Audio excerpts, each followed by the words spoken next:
Jaya Kunja Vihari Jaya Radha Madhava Jaya Kunja Vihari Jaya Radha Madhava Jaya Kunja Vihari Gopi Dhanavallabha Jaya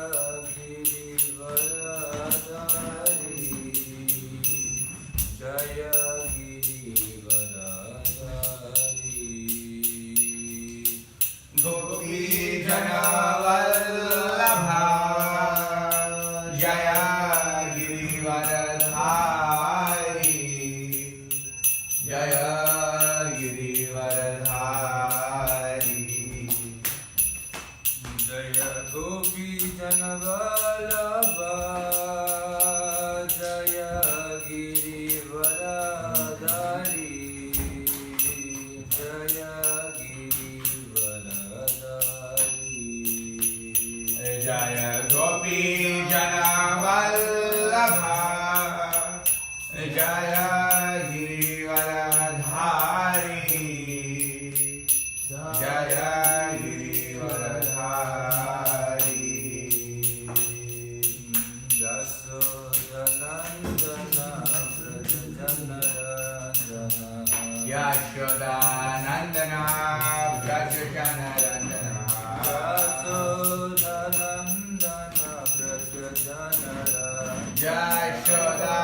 Yashodanandana Prajajanarandana Jamunatira Vanachari Jamunatira Vanachari Jamunatira Vanachari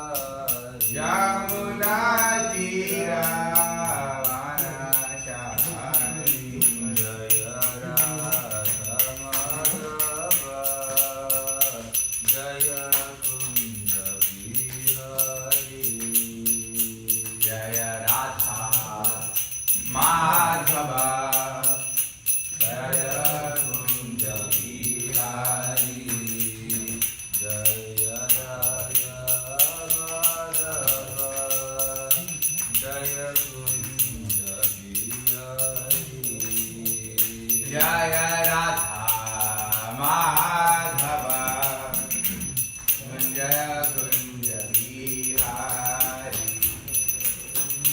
Jaya Gopi Dhanavallabha Jaya Girivaradhari Jaya Girivaradhari Jaya Gopi Dhanavallabha Jaya Girivaradhari Jaya Girivaradhari Jaya Gopi Dhanavallabha Jaya Girivaradhari Jaya Gopi Dhanavallabha Jaya Girivaradhari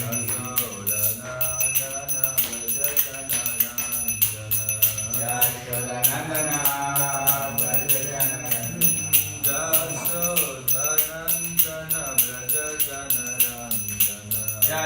Yashodanandana Vrajajanarandana Jamunatira Vanachari Jamunatira Vanachari Jamunatira Vanachari Jamunatira Vanachari Jaya Radha Madhava Jaya Kunja Vihari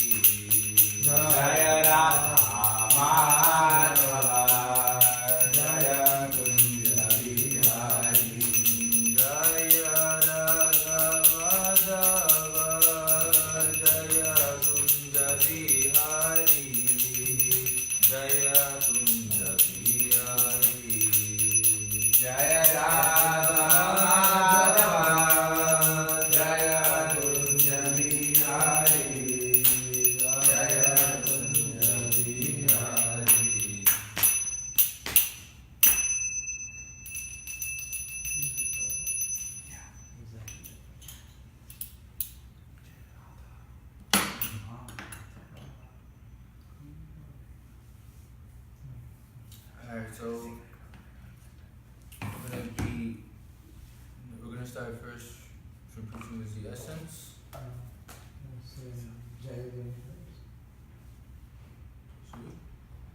Jayam Vishnu Paramahamsa. Jayam Vishnu Paramahamsa Parivajacharya Hasa to the Sri Śrīmad A.C. Bhakti-Vedanta Swami Śrīla Prabhupada. Jayam Vishnu Paramahamsa Parivajacharya Hasa to the Sri Śrīmad.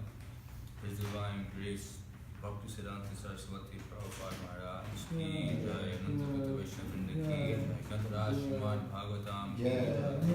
All glories to the Son of the Lord. Hare Krishna. All glories to the Son of the Lord. All glories to Shri Guru and Shri Guranga. All glories to Prabhupada.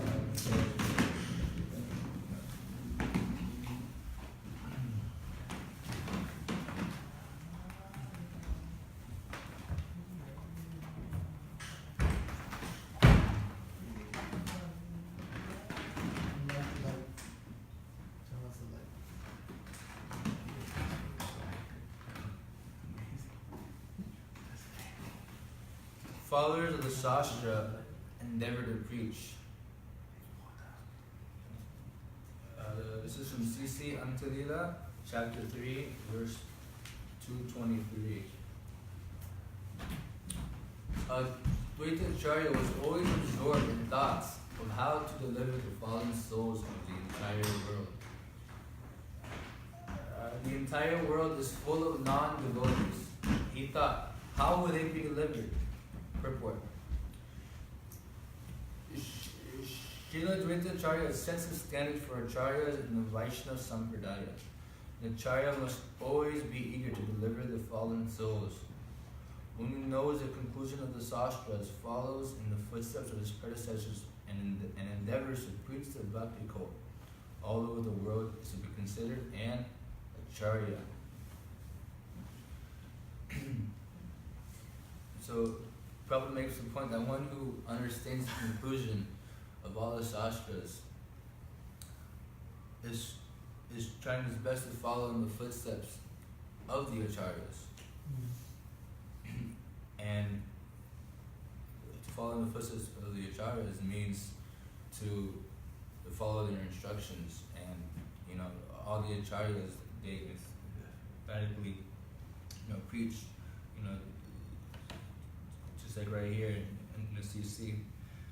It says that Dvaita Acharya was always absorbed in thoughts of how to deliver the fallen souls of the entire world.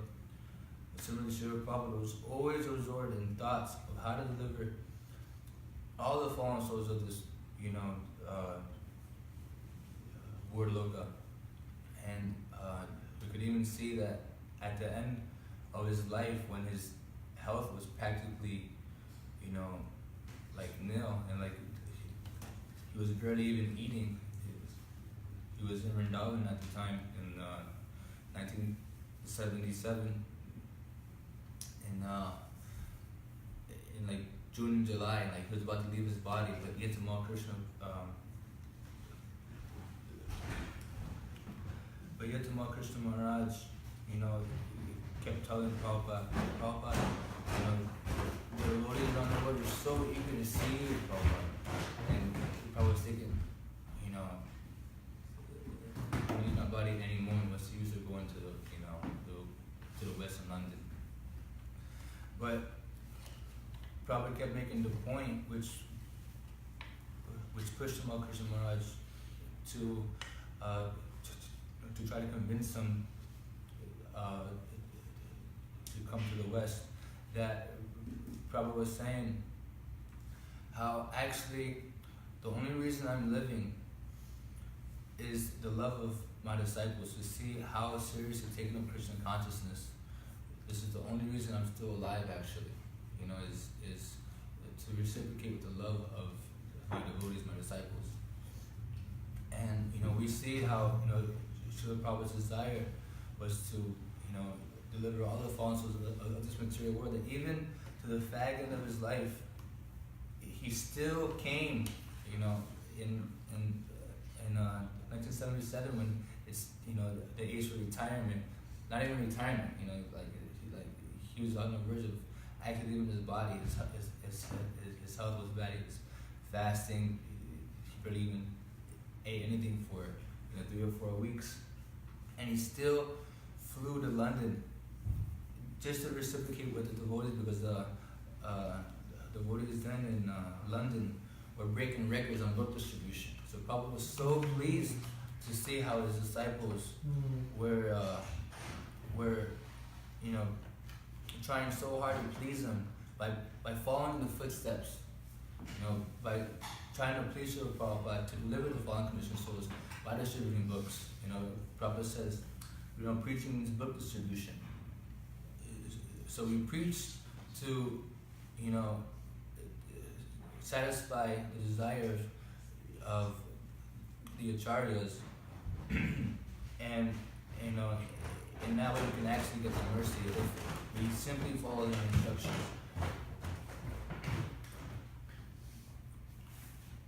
Śrīla Acharya sets a standard for acharyas in the Vaishnava Sampradaya. What is that standard? To always be absorbed in thoughts of how to live with the fallen conditioned souls. And this Harinama Ashram is geared to, setting the standard not only for the for ISKCON abroad, but actually for the whole world yet to come. By actually following the footsteps, by doing this every single day, 7 days a week, by going out there to try to do something to help to deliver these fallen conditioned souls from the cycle of birth and death.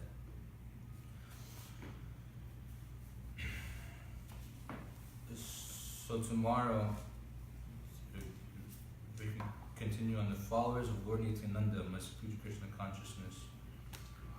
We don't have those little bookmark tabs. I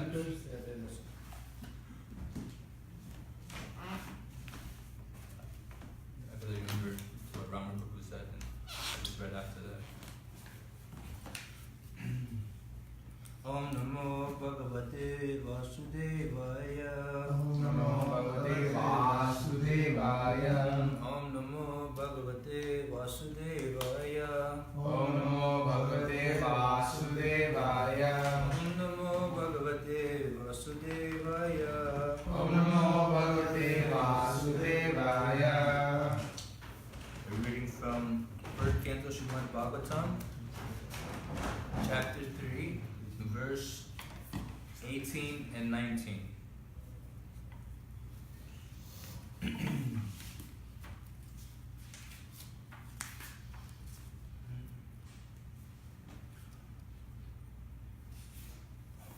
It's on chapter 11. I don't know why it's so over there.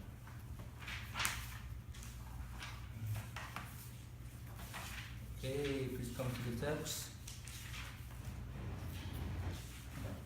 Chaturdasa Narasimham Chaturdasasimham Ibradhamurjitam Murjitam Dadharakarjairurvav Dadarakarjairurav Erakam Katakrityata Erakam Katakridyatha Chaturdasa Narasimham Chaturdasham Narasimham Ibradhamurjitam Bibradaityendra Urjitam Dadharakarjairurav Dadarakarjairurav Erakam Katakrityata Erakam Katakridyatha Narasimham Chaturdasham Narasimham Bibradhaityendramurjitam Bibradaityendramurjitam Dharakarjairurav Dadarakarjairurav Erakam Katakrityata Erakam Katakridyatha.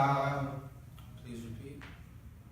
Chaturdasham Narasimham Chaturdasham Narasimham Bibradaityendriya Urjitam Bibradaityendramurjitam Dadarakarjairurav Dadarakarjairurav Erakam Katakridyatha Erakam Katakridyatha. Chaturdasham Narasimham Chaturdasham Narasimham Bibradaityendramurjitam Bibradaityendramurjitam Dadarakarjairurav Dadarakarjairurav Erakam Katakridyatha. Erakam Katakridyata Chaturdasham Narasimham Chaturdasham Narasimham Bibradaityendriyam Urjitam Bibradaityendramurjitam Dharakarjairurav Dadarakarjairurav Durjita Erakam Katakrityata Chaturdasham Narasimham Chaturdasham Narasimham Vibradindram Urjitam Vibradindramurjitam Dadara Karajayurav Dadara Karajayurav Erakam Katakrityata Erakam Katakrityata Chaturdasham Narasimham Chaturdasham Narasimham Vibradindram Urjitam Vibradindramurjitam Dadara Karajayurav Dadara Karajayurav Erakam Katakrityata Erakam Katakrityata Chaturdasam, Chaturdasham, the 14th in the line. The 14th in the line. Narasimham, Narasimham, the incarnation of the Lord as half man and half lion. The incarnation of the Lord as half man and half lion. He brought advented. Saita Indram, Saita Indram, king of the atheists. King of the atheists. Gurjitam, strongly built. Dadhara, Dhara, bifurcated. bifurcated. Vikarajai, Karajai, by the nails. Urav, on the left. on the left. Erakam, Erakam, canes. Katakrit, Katakrit, carpenter. carpenter. Jata, Yata, just like. Translation by His Divine Living Grace, A.C. Bhaktivedanta Swami Śrīla Prabhupada.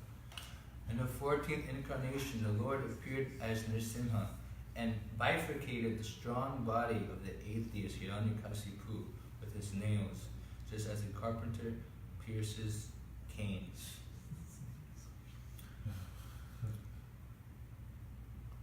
Please repeat. In the 14th incarnation, In the 14th incarnation, the Lord appeared as Nrsimha the Lord appeared as Nrsimha and bifurcated the strong body bifurcated the strong of body the atheist Hiranyakasipu of the atheist Hiranyakashipu with his nails, with his name. just as the carpenter pierces cane. Just as a carpenter pierces king. So since there's no purport, I'm going to continue to text 19. Panchadasam mamanakam kitvat advaram vale paratrayam yachamana pratyadishtu stripishtapam. Translation and purport. In the 15th incarnation, the Lord assumed the form of a dwarf Vamana, and visited the arena of sacrifice arranged by Maharaj Bali. Although at heart he was willing to regain the kingdom of the three planetary systems, he simply asked for a donation of 3 steps of land. The Almighty God can bestow upon anyone the kingdom of the universe from a very small beginning. And similarly, he can take away the kingdom of the universe on the plea of begging a small piece of land.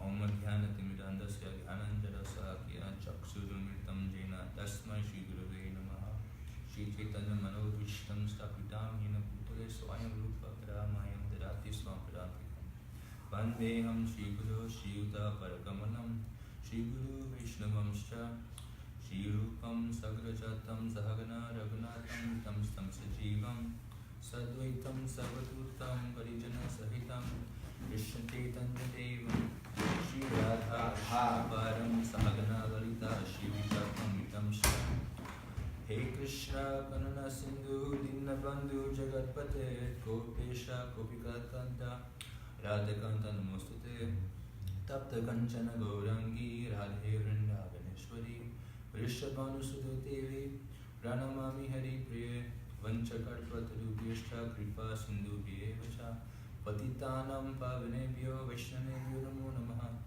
Jaya Shri Krishna Chaitanya Prabhu Nityananda Shri Advaita Gadadhara Shivasari Gaura Bhaktavrinda Hare Krishna Krishna Krishna Hare Hare Hare Rama Rama Rama Hare.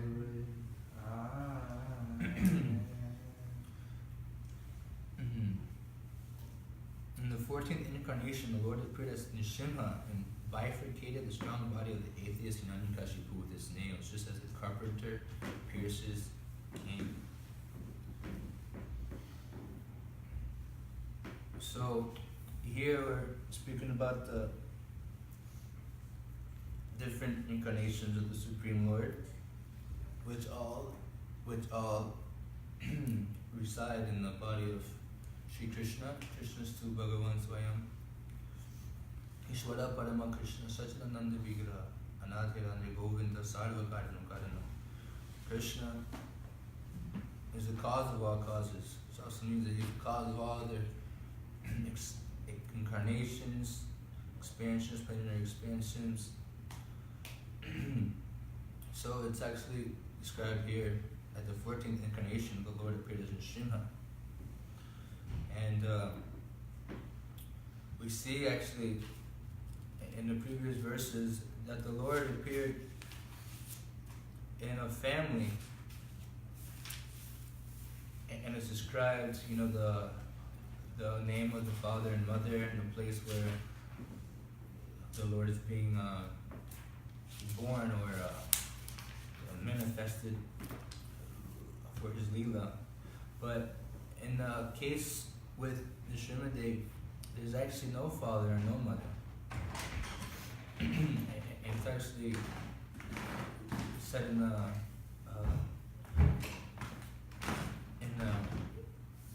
Puranas that actually the Lord felt the greed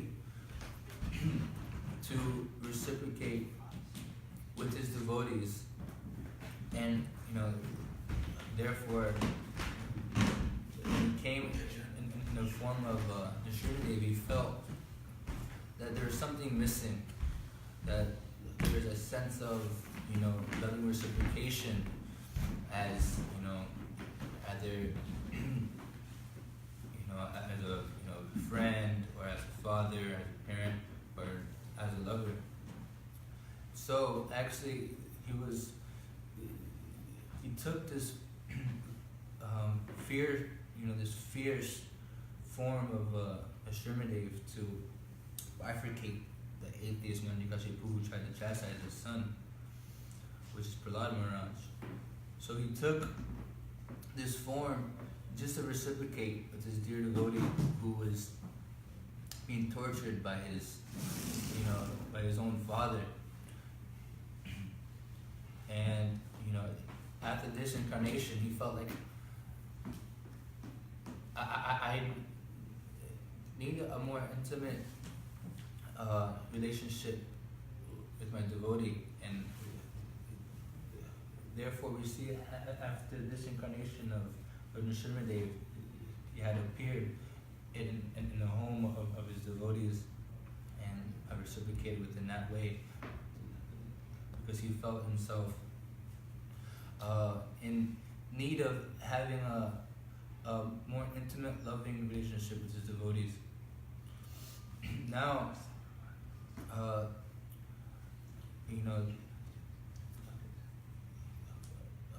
this point here, that how Nrsimha-Dev appeared to protect his devotees is not just in the case with Prahlad Maharaj, as we tend to think, because we read these old histories in Śrīmad-Bhāgavatam, and we may think, oh, well, this happened so many million years ago, and in the previous kalpas, but actually, Lord Nrsimha-Dev is still with us today in this, transcendental Hare Krishna movement that is propagating the message of Lord Chaitanya Dev. And,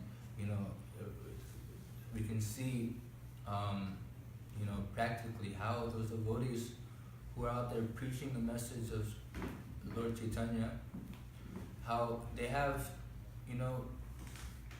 faith that in case of any danger, they can always pray to Lord Nrsimha-Dev and He will save them. There is one story by Indraduma Maharaj where he would go to the most far out places and do kirtan and just preach. And he had once went to this like a forest, and they had like this forest dwellers there. There's a specific name for them. It's like the Embodiment. yeah, and like they live in the forest and like they're basically naked and that they whatever's in the forest they kill and they roast it on the fire and eat that. Cannibals. Yeah, they're basically cannibals, and he went to a forest and he was stalked by a whole entire tribe of these cannibals, and they're ready to kill him. And and like out of nowhere, he just started chanting the Śrīmad prayers, Namaste Narasimhaya, and like he was just chanting the whole prayers, just like right then and there. And it's like they just got freaked out and they all just ran away. I mean, there was like a whole tribe of them, and like just out of nowhere, they just all got freaked out and just ran away. So they didn't think obviously like, okay, this guy's saying some weird thing, this guy's weird, let's just run away. No, but they actually saw something that actually made them run away. And they have many stories like this. So it of course depends on one's sincerity and on one's faith. To that degree of one's faith, Krishna reciprocates accordingly.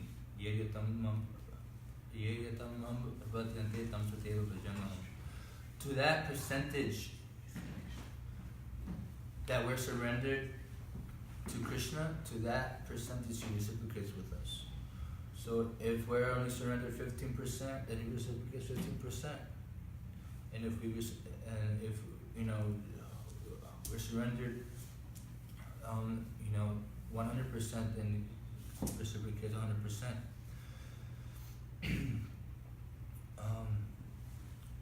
Also, in the 19th verse, it describes the pastimes of Maharaj Bali, which is also a very glorious pastime. How he's actually, Maharaj Bali is actually the grandson of Maharaj Prahlad, and we actually see how when we speak of the Lord's incarnations, we always think about the Lord's devotees as well.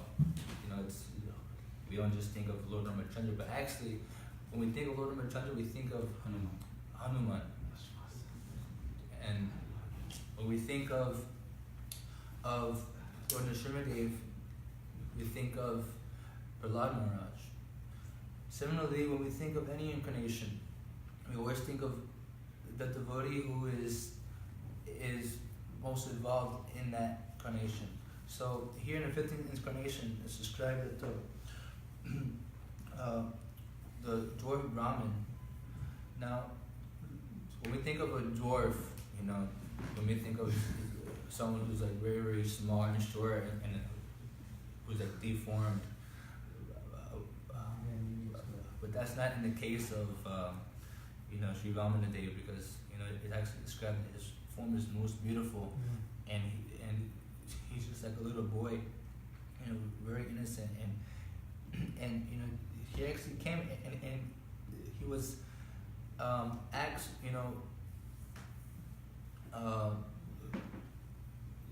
he was asked by Maharaj Bali, how can I serve you?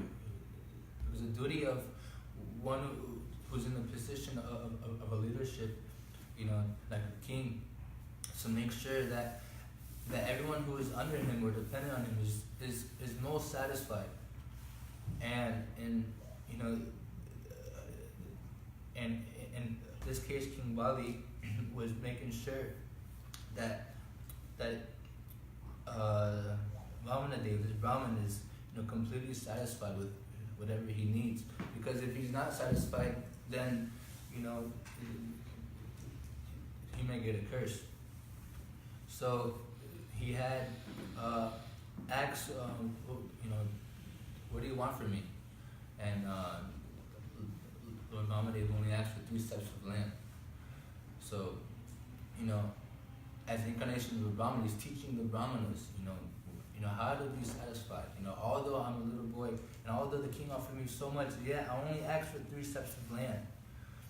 Because a Brahmana actual Brahmana is, completely satisfied with whatever he has because he's completely dependent on Krishna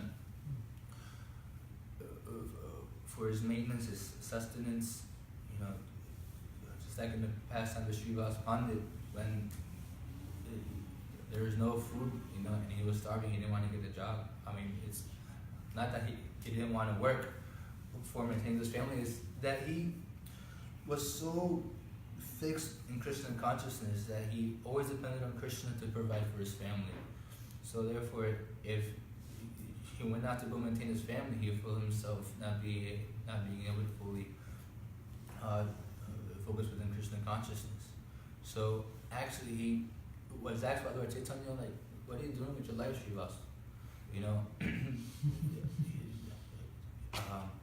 You're always home, sitting down, chanting Hare Krishna, and worshiping Krishna, but what are you doing for your family? You're not working for your family, you're not trying to maintain or support your family. What kind of householder are you? But actually, Lord Chaitanya was testing his devotee to see how much faith he had. So Srivas Pandit said that actually, my Lord, whatever I possess, whatever I have is, it's all belongs to Krishna, and therefore I completely depend on the Lord's mercy upon, so that he may provide for my necessities. And Srivas Thakur said that actually,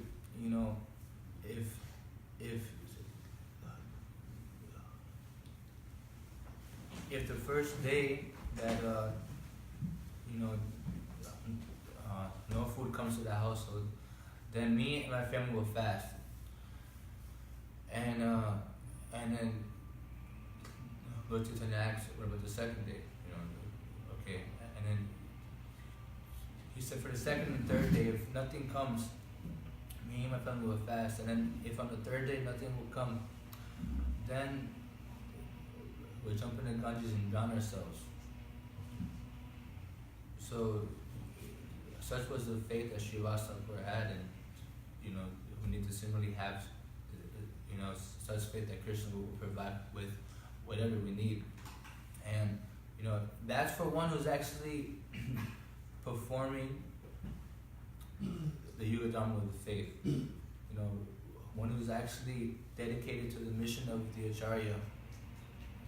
Has no other business but to fulfill the desire of the Acharya. And in that way, all he has to do is simply depend on Krishna for whatever he needs. Just like Śrīla Prabhupada would say so many times, that if you just focus on book distribution, everything will come. There's no need to worry about men, money, and management. Everything will come. Men and money and management are the three pillars to help keep this Krishna consciousness alive. And so many people try to actually to do separate endeavors to get money, men, and management, but that's actually not the case, because actually what's keeping this Krishna consciousness alive is Śrīla Prabhupada's desire, to actually keep it going, and it's actually the desire of Lord Krishna, which is ultimately Lord Nrsimhadev, that no obstacles can come in the way of this Hare Krishna movement. So we should pray very sincerely to Lord Nrsimhadev to protect us and others who are engaged in this preaching of Krishna consciousness, to help us become free from any sense of envy or any, any demoniac propensity. Actually, one who's real devotee has no material quality, no material hankerings or no demoniac qualities. So, we should aspire to become such a devotee that, we have no demoniac propensity within our heart. So Krishna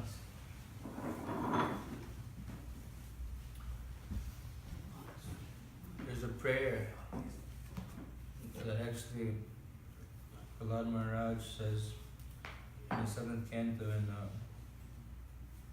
in this regard.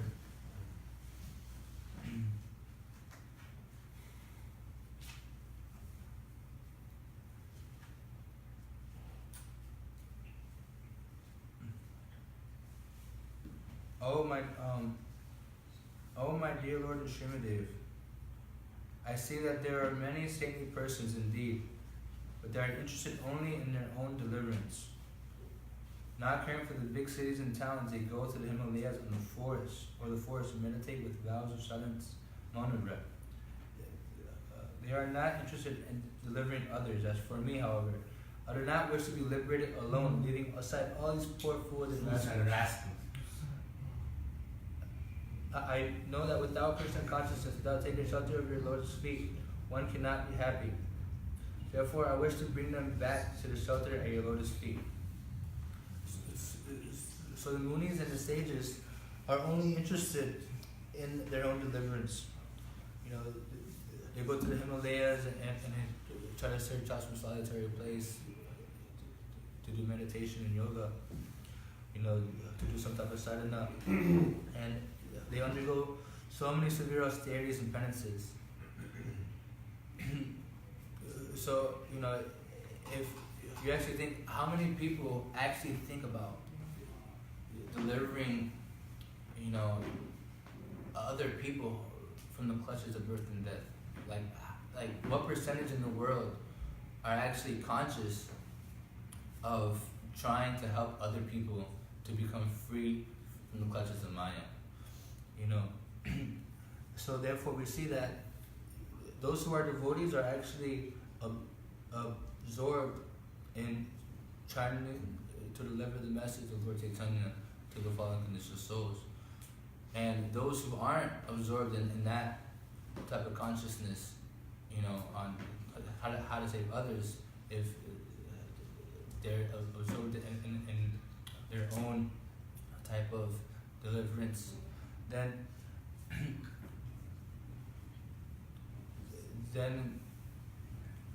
they can't be considered to be devotees. Oh my gosh, that's good. Devotees, devotee is one who is actually dear to Krishna, and dear to Krishna means that, Lord Krishna says in the Bhagavad Gita that, that those devotees who preach the message of the Bhagavad Gita are most dear to me. So, there is some degree of dearness that we can be to Krishna, to the Lord, depending on, on our activities. But if we're actually trying to become an intimate association of the Lord, within the inner circle where Śrīla Prabhupada is, and where all the bona fide acharyas in our discipline succession, who have dedicated their lives for helping others, then we simply have to follow in their footsteps and try to also preach this Krishna consciousness. So to be able to do this, we need to be strong enough, and therefore we need the strength of Lord Śrīmad-Dev and Lord Vamanadev. Lord Vamanadev, just with three steps, he had covered his entire, 14 planetary systems. Huh? With 2 steps, not with 3 steps. 2 steps. Wow. Okay. Well, even with 2 steps, he did that. So similarly, by praying Lord Vamanadev, what to speak of just this planet. We can actually conquer the entire universe. Just just by the mercy of the Lord. Whatever the Lord desires can happen immediately, but that's only by the sincere desire of His devotee. So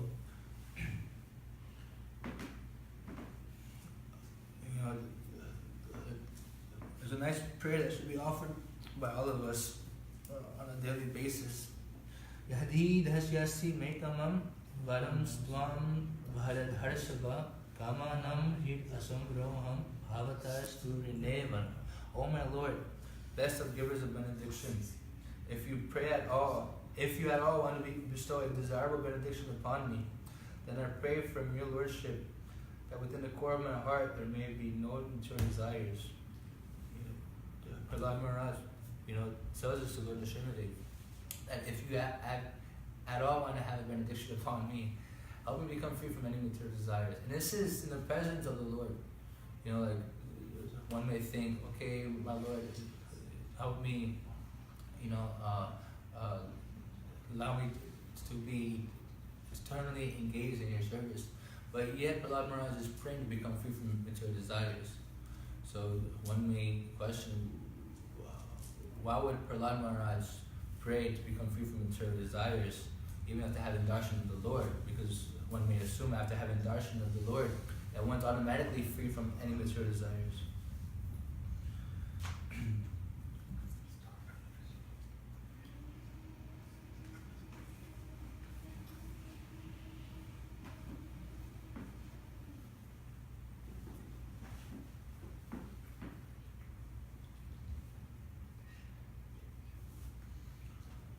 So I'm going to stop here if there's any questions or comments, chastisements. I have a question. What's your praman for saying that Nrsimhadev wasn't satisfied because he couldn't reciprocate with his devotee, and then he came as Vamandev to reciprocate with him in a loving way? Because we say that yes, he wasn't there around Prahlad Maharaj for so long, but the amount of time that he was with, they had nice exchanges, and Nrsimhadev kept his hand on Prahlad Maharaj's head. There was loving exchange.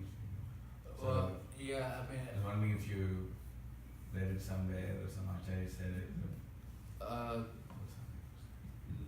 The way I had heard it was that Lord Nrsimhadev wanted to experience a different mellow with the devotees. Just like in Lord Nrsimhadev's pastime, he had experienced the Vasalya Ras. So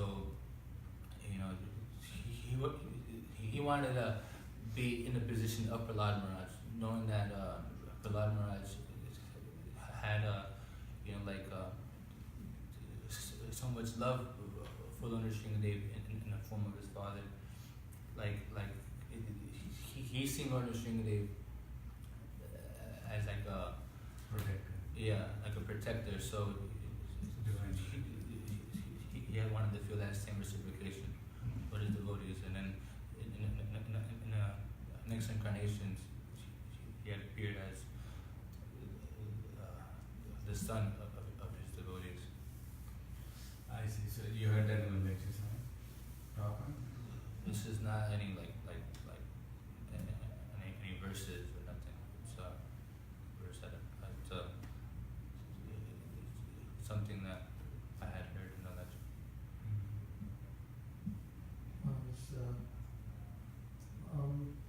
I find that very interesting because I've heard this, I don't remember exactly where.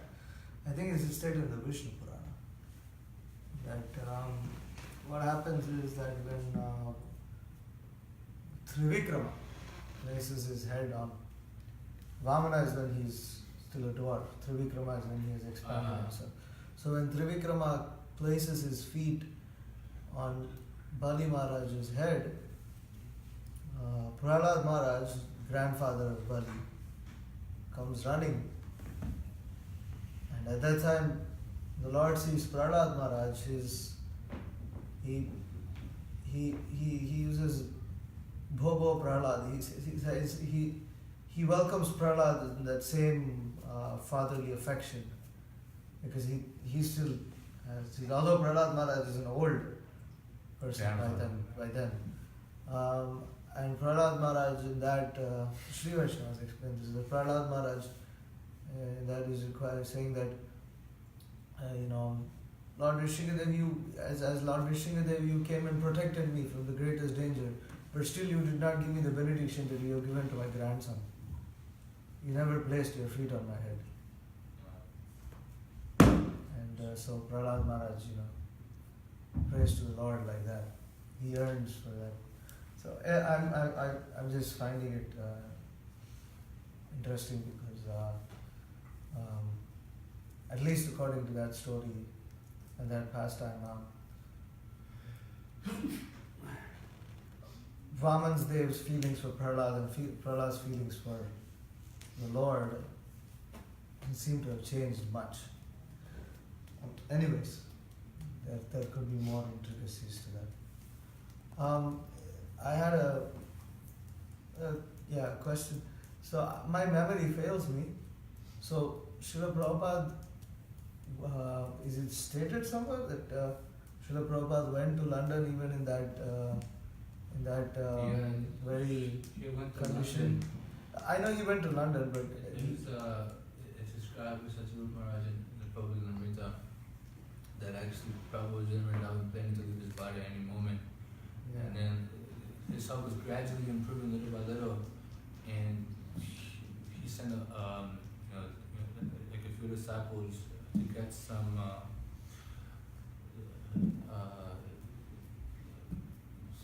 what do you call it, like astrology readings done to be able to see like what's his future going to be like when's he planning on leaving his body.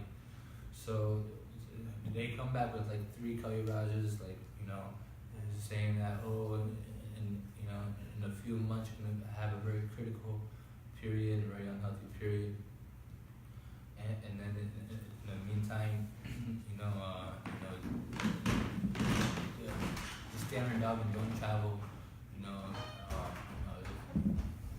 You travel, it's a high risk of your death. So actually, Śrīla Prabhupada stayed for like a few more days, and like Tumar Krishna Maharaj, he had convinced them to travel and like have a tour of London and then to New York and LA and to different temples again. But actually, Śrīla Prabhupada, he was convinced that actually, if I live or if I die, the purpose of my living is to actually preach Krishna consciousness. Prabhupada said that actually, it'll be a glorious death if I die like Arjuna. So he had, given up his own comfort in Vrindavan, not only before preaching Krishna consciousness, but after everything was established, he had nothing to worry about. But his devotees, actually, Satyrupa Maharaj explains that the devotees were praying so intensely to have Śrīla Prabhupada's darshan one more time before he left his body, and that by trying to reciprocate, not only just desiring that and to pray that, but they were actually acting on that by distributing books in mass quantities. And at that time, London, they were distributing more books than North America, BBC. So Prabhupada felt, like obliged to go to London. So he just went to London for like a couple of days. He went to London. That was my question. I wanted to finish. Was that he he went to London because London was distributing the most number of books. Is that the memory that's directly stated, or is that an inference? It's an inference. It's an inference. I'm not sure if It's interesting, but if it was in the memory, it would be. well, even better. this is the spiritual reason. You know, the material reason could be said that the flight was planning to go to London first and then to New York, and our ticket was arranged. Yeah. But I mean,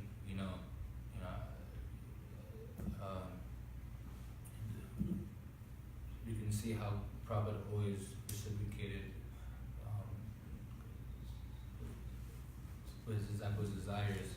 So is it like we can take it as that. You know how they have tried so hard to please Śrīla Prabhupada, and he decided to go to London first. So is it like an objective fact that the London scores were higher than North America in 1977? Because it seems amazing because North America had LA, New York, Philly. Detroit, That's what I read. Chicago, Yeah, that's what I read. St. Louis. You read it? And It's all together. It's great. Lesser than London is like. I was also surprised. I was always mentioned that they're breaking scores, and also Krishna Prabhu at the time was heading up the library book BBT party, and he was doing what no other book distributor was doing before, which he was doing in masses, going to libraries and universities, distributing full sets of Bhagavatam and CC, to the very highly influential people at the time, and like many libraries and like universities at the time. He always written Śrīla Prabhupada, and Śrīla Prabhupada had high regards for him. And he was in London also. So, any other questions? You were saying that sometimes when you look at the incarnation, you think of the devotee. Like if you look at Lord Ram, you think of Hanuman. You look at Nashina, you think of Balaram. And sometimes we go and we take darshan of Shri Radha Govinda. Like when you see Radha Govinda, you think of Śrīla Prabhupada. Because the Śrīla Prabhupada, Radha Govinda wouldn't be there. Now Lord Chaitanya, now everything. I just making connection with that point that we see Shri Radha Govinda, we see Panchatattva, we see Nrsimhadev, that immediately Śrīla Prabhupada's mercy comes to mind, because if it wasn't for Śrīla Prabhupada's mercy, and we wouldn't be here. When you see the deity of Sankirtan outside on the streets, you see the deity of Śrīla Prabhupada in the form of his books. It's like it's very. You think when you see Prabhupada's books, you think of Krishna. When you see Krishna, you also think of Śrīla Prabhupada. Yeah. It's like so much. Only someone without proper intelligence only think of the Lord, not as a devotee. Because one with proper intelligence would understand that without the Lord's devotee, I would not be able to even think of the Lord. Because actually the information of the Lord comes through his devotee. Actually Nrsimhadev is glorified because of Prahlad Maharaj. Yeah. Vamanadev is glorified by Bali Maharaj. So if we simply pray to the Lord's devotees, and then we can actually be able to understand the different characteristics of the Lord. And also, if we study the character of the devotee, of the pure devotee, then we can begin to understand at least a tiny fraction of the quality of the Supreme Lord.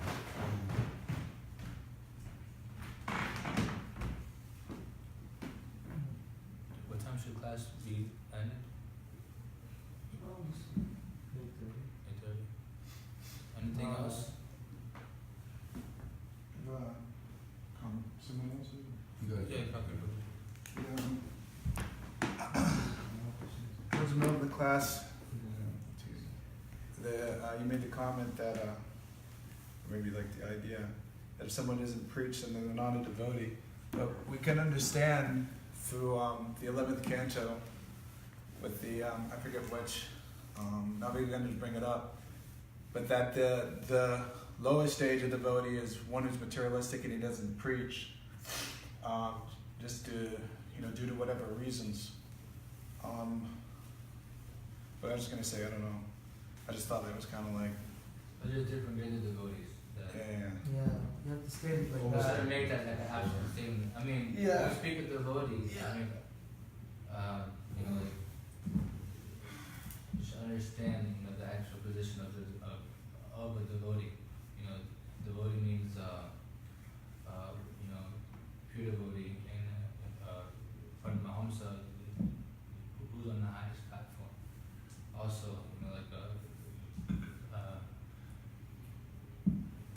Krishna Adhikari shouldn't. It's not that.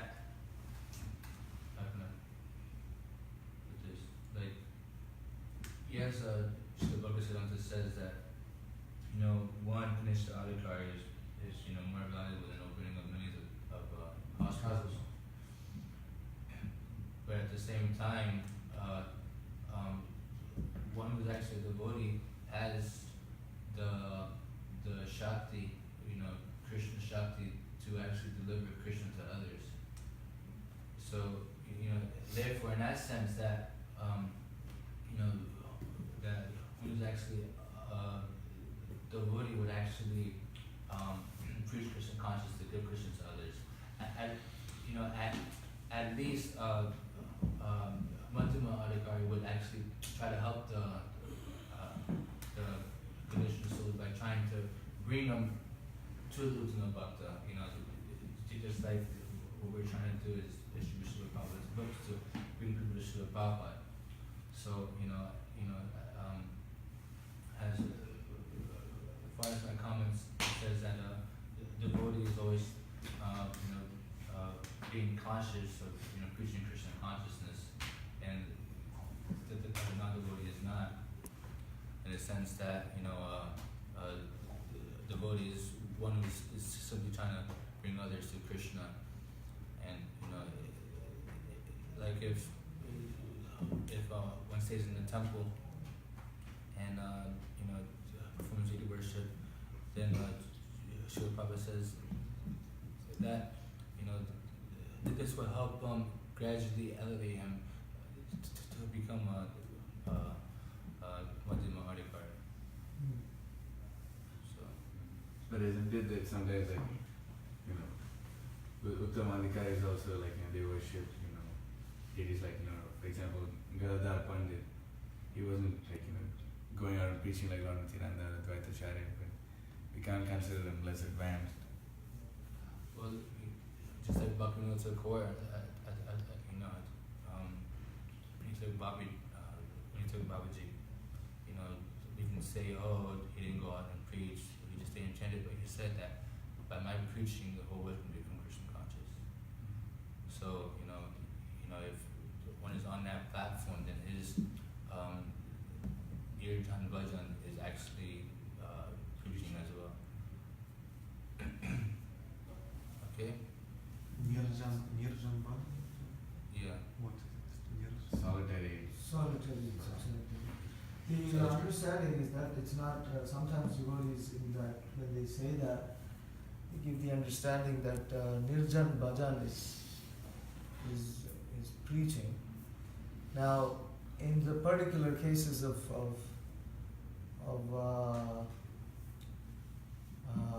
Gaur Kishore Das Babaji, Jagannath Das Babaji, and these other Vaishnava acharyas who did not go and preach, but rather engaged in just worship of the Lord and disconnected themselves completely from society. The Lord is using them as an instrument to show another feature of a Vaishnava, that he's totally not interested in this material world, and that he and that what is the position and activities of one who is on that platform?